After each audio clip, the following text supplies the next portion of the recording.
우리는 하나님의 성품을 잘 알고 닮아가야 합니다. 우리가 믿는 하나님은 분명히 사랑의 하나님이시죠.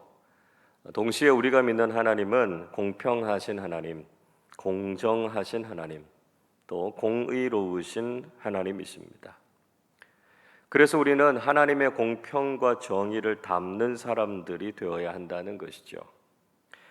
1절의 말씀 이렇게 이야기하죠. 속이는 저울은 여호와께서 미워하시나 공평한 추는 그가 기뻐하시느니라 말씀하고 있습니다. 하나님께서는 속이는 저울을 미워하신다 이렇게 말씀하십니다. 장사하는 사람들 중에 간혹 저울을 속이는 일들이 있지 않습니까? 이런 행위는 아주 비양심적이고 또 신뢰할 수 없는 행동이라는 것이죠. 특히 그리스도인들은 경제적인 이익을 얻기 위해서 저울이나 추를 속이는 일을 해서는 안 된다는 것입니다. 이것은 다른 사람들에게 손해를 끼치고 또 부정직한 일이 되기도 하지만 공정하신 하나님을 믿는 사람들로서는 결코 해서는 안 될 일이기 때문이라는 것이죠. 그래서 믿음의 사람들은 성실한 삶을, 사악한 사람들은 속이는 삶을 살게 된다고 말씀합니다. 3절을 보십시오. 정직한 자의 성실은 자기를 인도하거니와 사악한 자의 패역은 자기를 망하게 하느니라 말씀하고 있습니다. 성실하다라고 하는 히브리어 단어 툼마라고 하는 말은 완수, 완전, 충만 이런 뜻을 가지고 있습니다. 성실이라고 하는 것은 주어진 일을 완전하게 완수한다 하는 뜻을 가지고 있습니다. 그러나 악한 자는 굳고 정직하지 못해서 결국은 자기 자신을 망하게 한다는 것이죠. 이렇게 공평과 정의를 따르는 삶은 자기 자신을 지켜준다는 것입니다.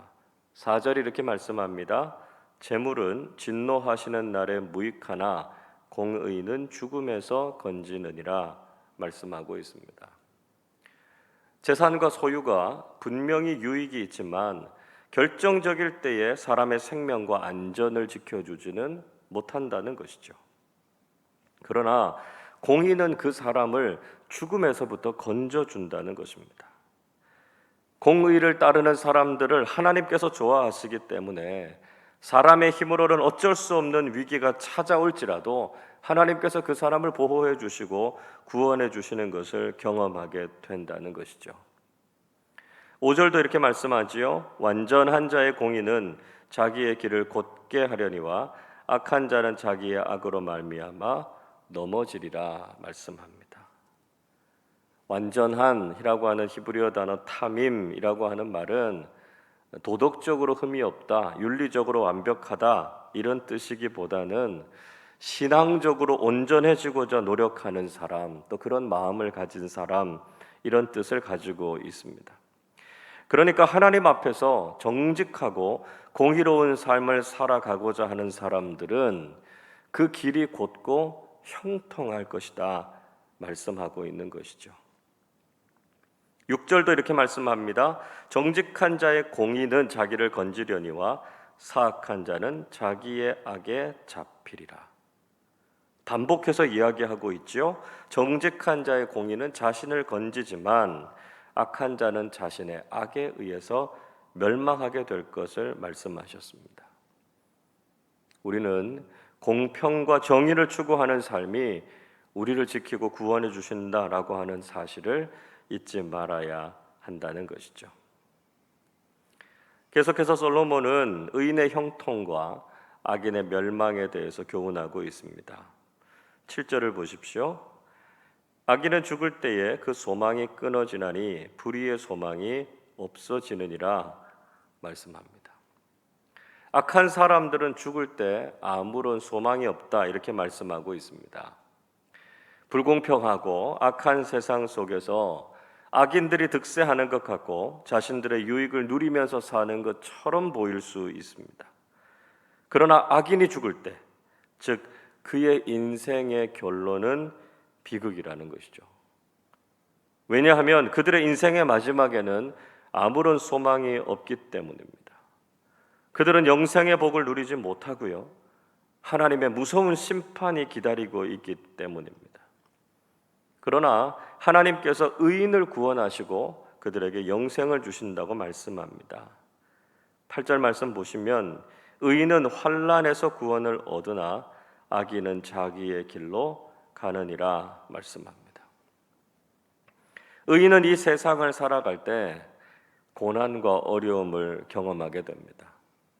세상이 악하니까요, 사탄이 세상의 권력을 가지고 있기 때문에 의롭게 살아가는 사람들이 고난을 당할 때가 많습니다. 그러나 하나님께서는 세상의 고난 속에서 의인들을 건져주시고 악한 세상 속에서도 그들을 지키시고 보호하신다라고 하는 거죠. 그렇지만 악인은 결국 자기의 길, 즉 악한 길로 걸어가다가 결국은 멸망하게 된다 말씀하고 있습니다.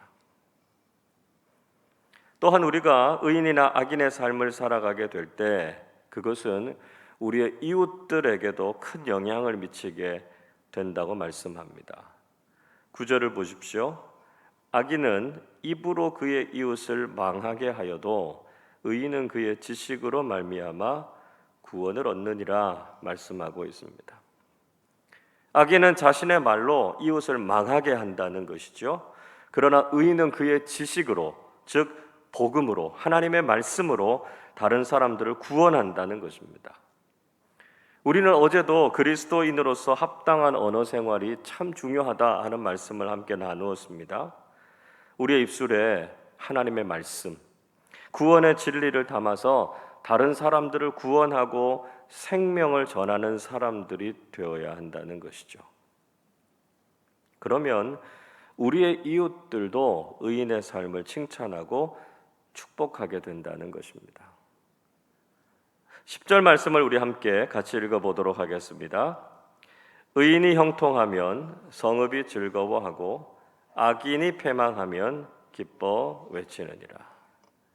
의인이 형통하면 온 성읍의 사람들이 즐거워할 것이다, 이렇게 말씀하고 있습니다. 다른 사람들도 의인의 삶이 잘 되고 복을 받는 것을 보면 함께 기뻐하고 즐거워하게 된다는 것이죠. 동시에 사람들은 악인의 멸망도 기뻐합니다. 악인이 잘 되는 것이 정의가 아니기 때문에 악인이 심판을 받게 되는 것에 대해서도 사람들은 기뻐하게 된다는 것입니다. 동시에 의인은 공동체와 나라를 축복한다는 것이죠. 11절도 같이 읽어보겠습니다. 성읍은 정직한 자의 축복으로 인하여 진흥하고 악한 자의 입으로 말미암아 무너지느니라. 정직하고 의로운 사람이 그 성읍을 축복하면 성읍이 흥하고 잘 된다는 것이죠.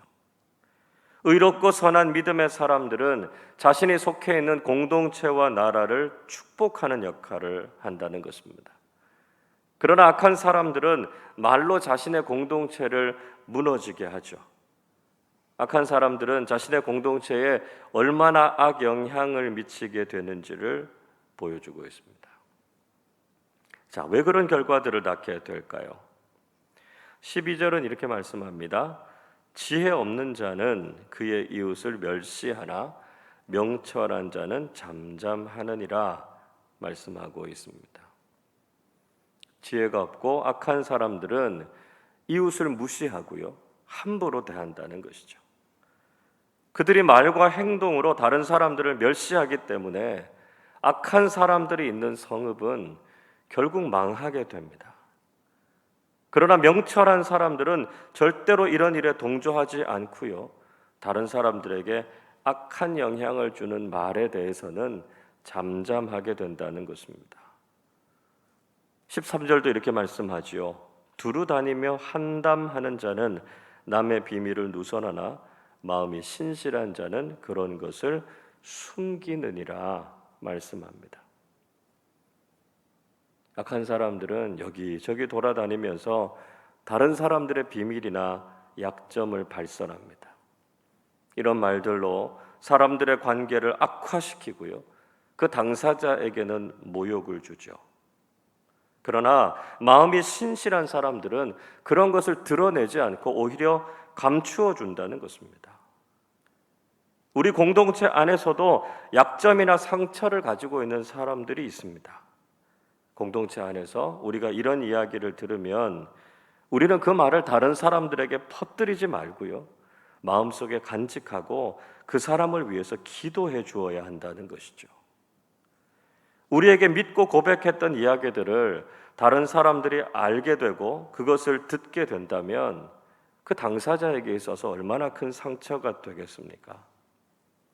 그래서 우리 공동체나 작은 교회는 다른 사람들의 상처나 문제를 말로 퍼뜨리는 것이 아니라 그것을 마음속에 품고요, 그 사람을 위해서 늘 기도해 주어야 한다는 것이죠. 솔로몬은 우리가 지혜로운 지도자들이 되어서 우리 자신과 공동체가 평안을 누릴 것을 축복하고 있습니다. 14절 이렇게 말씀합니다. 지략이 없으면 백성이 망하여도 지략이 많으면 평안을 누리느니라 말씀하고 있습니다. 지략이라고 하는 히브리어 단어 타호뿔라라고 하는 말은 다스림, 통치, 책략이라는 뜻을 가지고 있습니다.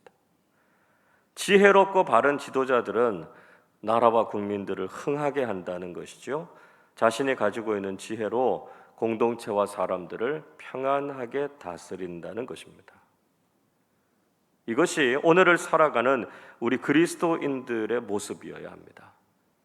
지혜와 공의는 우리 자신을 살릴 뿐만 아니라 우리의 공동체와 나라를 평안하게 한다는 것이죠. 오늘도 우리가 하는 말이 이웃들을 축복하고 공동체와 나라를 살리는 말이 되어서 하나님과 사람들 앞에 칭찬받는 영적 지도자들로 서실 수 있기를 주님의 이름으로 축원합니다. 기도하겠습니다. 공평과 지혜로 저희들을 선하게 다스리시고 인도하시는 하나님 아버지, 감사와 찬양을 드립니다. 우리가 하나님의 공의로우심을 닮아서 세상에서 공평과 정의를 행하며 살아가게 해 주시옵소서. 우리가 하나님 보시기에 의롭고 선한 삶을 살아서 늘 소망이 넘쳐나게 하여 주시고 영생의 복을 누리며 살게 하여 주옵소서. 우리가 정직하고 신실한 믿음의 사람들이 되어서 우리의 삶이 복될 뿐만 아니라 우리의 이웃들을 축복하고 공동체와 나라를 평안하게 하는 믿음의 일꾼들이 되게 하여 주시옵소서. 오늘도 저희들의 삶을 통해서 하나님께서 영광 받으시고 하나님의 은총이 우리의 삶에 가득하게 해 주시옵소서. 감사드리며 우리 주님 예수 그리스도의 이름으로 기도하옵나이다. 아멘.